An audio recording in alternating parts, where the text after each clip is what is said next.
Magandang umaga po mga kabayan. Welcome po muli sa ating panibagong update rito sa Marikina Flood Control Project na kung saan Japanese contractor po ang main contractor nito mga kabayan. Naway samahan niyo po si Porca Studio sa ating panibagong update. Paki-like, paki-share, follow at subscribe na rin sa ating YouTube channel mga kabayan. Shout out po sa lahat ng mga Pilipino na nagtrabaho rito sa Marikina Flood Control Project at sa mga Japanese contractor, engineer, domo arigatou gozaimasu. So ito na po mga kabayan yung mismong portion. Pupuntahan natin yung portion ng Barangay Kalumpang, Marikina City at mismong SM Marikina at Barangay Santulan, Pasig. Ayun po mga kabayan, titigan ninyo yung mismong pinaka-retaining wall sa bandang kaliwa. Ganyan mga kabayan. Napakalinis at napakapulido, halos tag-isang di pa lang. Another na naman, mga bago yan nila binuhusan mga kabayan, yung parang black na yan. Grabe yung rebars niyan. Napakatindi. Talagang dikit-dikit. Kaya may nagsabi na taga Marikina, no, na interview natin. Ngayon lang daw siya nakakita ng trabaho ng ganito na halos balot na balot sa mga bakal yung mismong mga poste dyan bago sila magbuhos. Yung parang poste dyan sa nakatumba, yung kwadrado yun, ang forma mga kabayan ay puro rebars. Saka sila magbuhos. Ganun ka solid talaga pag gawa ng mga Japanese. Para ka ring naroon sa yung sa portion na ito mababayan, parang nasa Japan na rin tayo. Kasi grabe naman tong gawa nila, oh. Kita nyo ngayon mga kabayan, oh. Yan. Yung black na yan mga kabayan, grabe ang rebars niyan.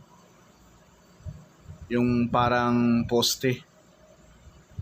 At sa taas, bali 2 layer dito. Sa baba, pwede ka rin dyan maglakad-lakad, jogging every morning pag ito'y matapos na. At sa pangalawang layer, yung dumaan yung ating kababayan doon, pangalawa din yan. Pwede ka rin mag-bike dyan, no? Once na ito'y matapos na. Pero baka matapos to mga kabayan, baka 2028 pa. Ayun, no? Yan. Diyan sa nilalakaran. Yan po yung tinuro ko sa inyo mga kabayan, yung parang poste na yan na nakatumba. Grabe yung rebars dyan. Talagang namangha yung mga kababayan natin rito, yung na-interview natin na ang tindi at siguradong napakasolid daw dahil bukod pa dyan mga kabayan, ang mga sheet pile na binabaon riyan ay ang tindi. Ang hahaba, bukod pa sa ang hahaba, ang lalapad, ang lalaki. Yung tao nga mga kabayan, mas malapad pa yung sheet pile doon sa katawan natin eh. 2 tao siguro ang magtabi tapos yung sheet pile. Ganun kalapad. Tsaka bukod pa doon, mayroon pa sa likod. Sa likod ng sheet pile, mayroon pang bakal na kwadrado na naka-welding doon sa sheet pile na binabaon. Ganon. Tsaka napakahaba, 22 feet ang taas binabaon dyan mga kabayan. Sa bandang kaliwa natin, yung nakadikit na dyan sa tubig, yan na po yun.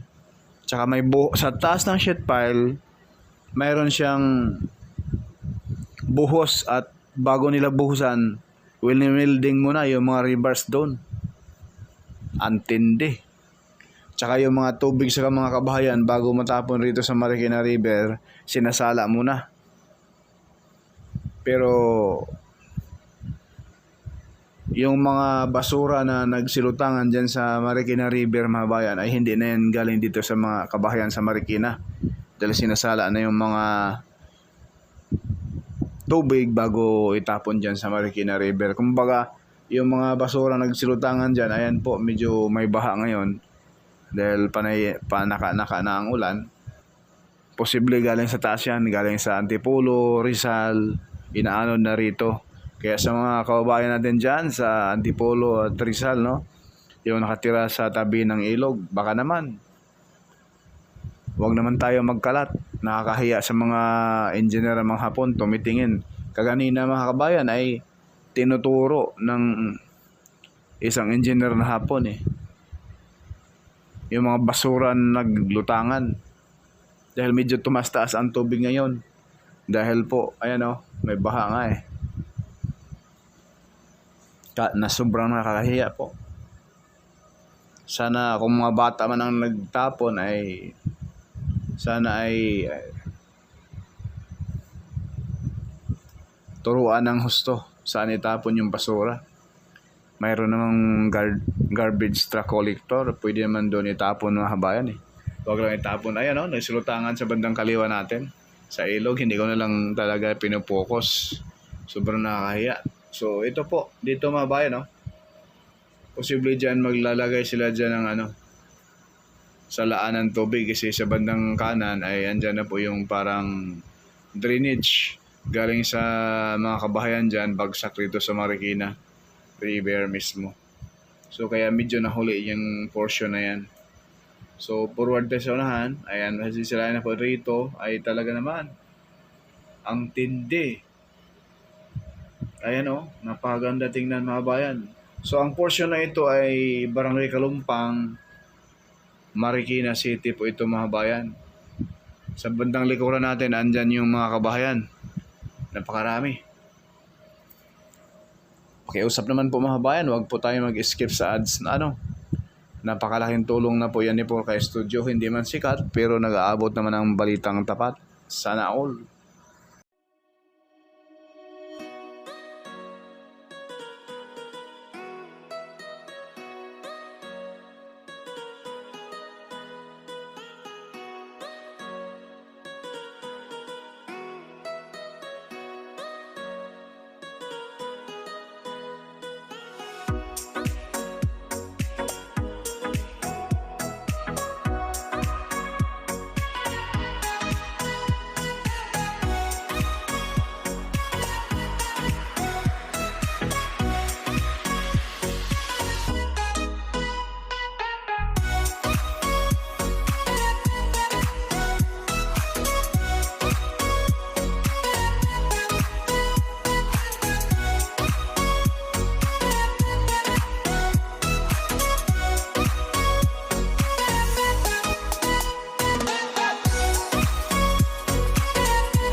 Halos lahat po ng Pilipino mga kabayan ay gustong gusto at talagang 100% may tiwala sa gawa ng mga Japanese.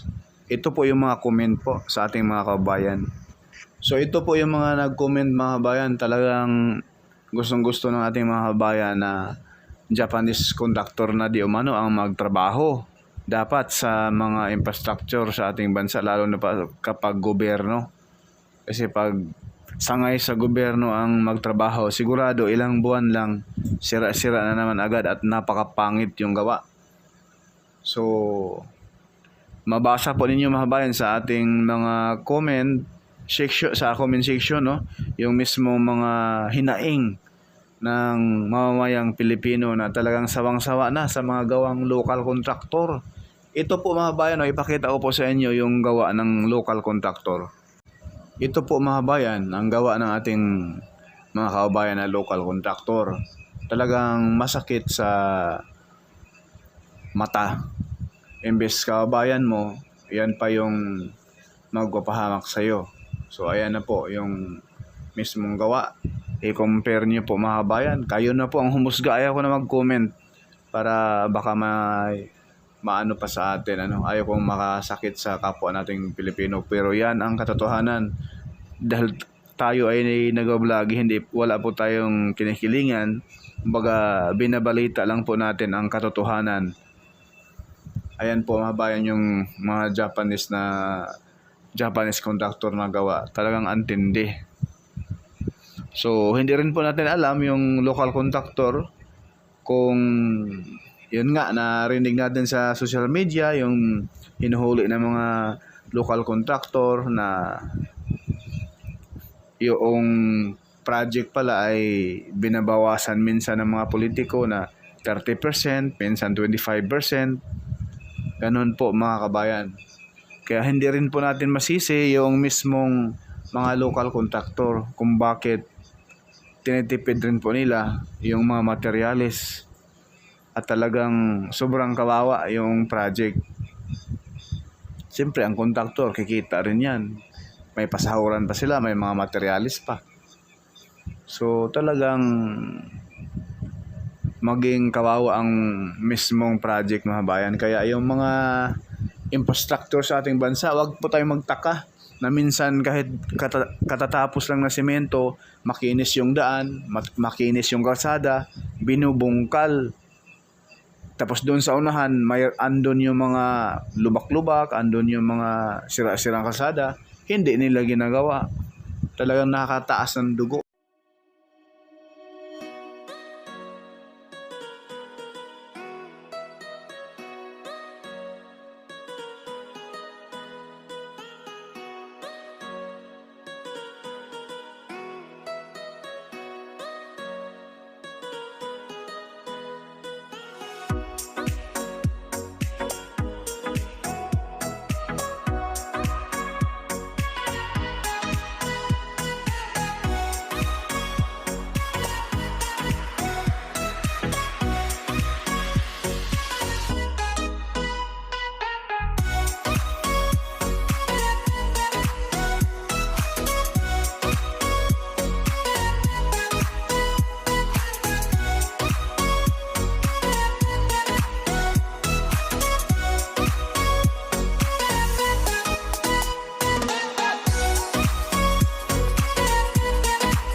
So ngayon mga bayan, narito tayo sa Libes, Barangay Libes, Quezon City, no? So ayan na po, sa portion dito mga bayan, iba rin po yung nagdi-dredging dito at paspasan na rin po yung pagbuhos sa mismong retaining wall.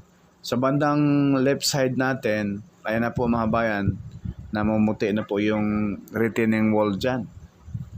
At nagsilutangan na po ngayon yung mga water lily, masisilayan natin dyan mga bayan. So dito sa portion na ito mga bayan ay makikita na rin po natin yung SM Marikina. Ayan mga bayan. So ngayon, tanghaling tapat, lunch break pa. Kaya yung mga kabayan natin ay nakarest pa, no? So, posible ngayong taon ay hindi pa to matapos. So, sa bandang kanan pa matapos. Pero dito sa bandang Libes, bandang Riverbank ay may gumagawa na rin mga bayan. Bagapaspasan. So, posible sa last quarter nitong 2027, posible matatapos to mga kabayan. Next year, no? Ngayong 2026 ay malabo po ito. Dahil hindi po kasi basta-basta mga bayan, yung pagbaon pa lang ng sheet pile dyan ay napakatindi naman talaga, napaka-solid at quality talaga ang gawa. Tsaka panoorin nyo lang po mga bayan, comment po kayo sa comment section kung ano po ang masasabi niyo dito sa Marikina Pasig Flood Control Project, no? At ito po yung full details, no, sa project na ito mga kabayan. Kung kailan ito sinimulan at nai-award o at kanino pang administrasyon ito nagsimula. So ito po mga kabayan yung full details, no? Para kasi ito may mga kabayan tayong ibang utak ay ito ay legacy ito ni ganyan, ganon, no? Ito mga kabayan, ito yung buhay na saksi. Ayan, nai-award ito October 20, 2021. Masisilayan po natin dyan mga kabayan. Kung ang tanong dyan kung sino pa ang presidente noon. Yan, noong kasagsagan na yan ay sinimulan rin po, no, yung pag-award doon sa mismong PNR from Clark, Pampanga to Calamba, Laguna.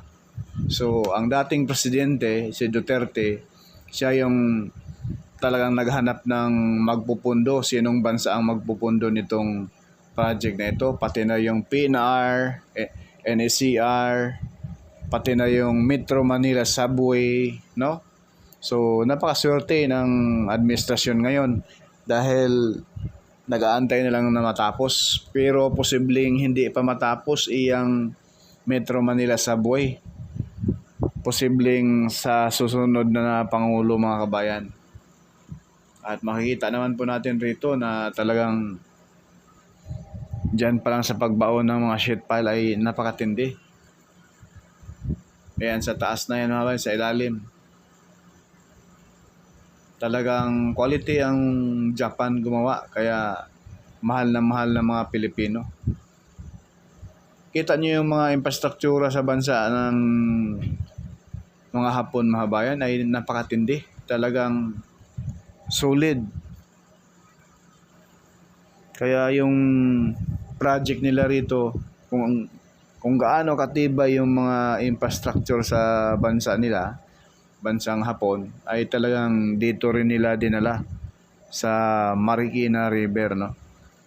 May isang mga project pa ng Hapon doon, yung Salite, yung Agas-Agas Bridge. Sa kapanahonan po yon ni dating Pangulong Arroyo ba yun? Or Estrada. Mga Hapon rin gumawa mga kabayan. Antindi ng mga infrastructure nila. Lalo na pag mga tulay. Napakasolid. Kahit ilang lindol na dumaan ay walang binatbat yung lindol eh. So dito sa portion na ito mga bayan ay nasa harap na po tayo ng SM Marikina. So sa portion na yan may mga sheet pile na nakabaon. Yung mga lupa na yan ay temporary lang, babaklasin din yan once na matapos na po yung pagbuhos sa retaining wall. ito yung project na isang gawaan lang mga kabayan. Hindi mo na kailangan na ilang buwan ay i-repair or every year i-repair na naman dahil may gumuho, may kumulaps na area. Ayun o, yung mismong sheet pile nakabaon mga kabayan. At saka yung retaining wall talagang napakatindi. Once na ito yung matapos, napakaganda na itong Marikina mga kabayan. Magkabilaan to eh. Tsaka andyan na yung pwede ka maglakad, mag-jogging dyan, no? Sana alagaan rin po sana may magbantay, may gwardiya, no? O di kaya mga barangay tanod magbantay. Kasi kung wala, sigurado, tambak dyan yung mga kababayan nating gala. Siguradong babahayan dyan. Kasi ang bandang kanan yan mga bayan, lalo na po sa mga crowded area sa may Santulan, gumawa sila roon sa likod ng retaining wall, may kalsada na ginawa. Napakaganda yon dahil kasi kung walang kalsada yon gagawin, sigurado sa likod ng retaining wall, puro yan kabahayan, mga kubol-kubol. So napaka talino yung engineer nito.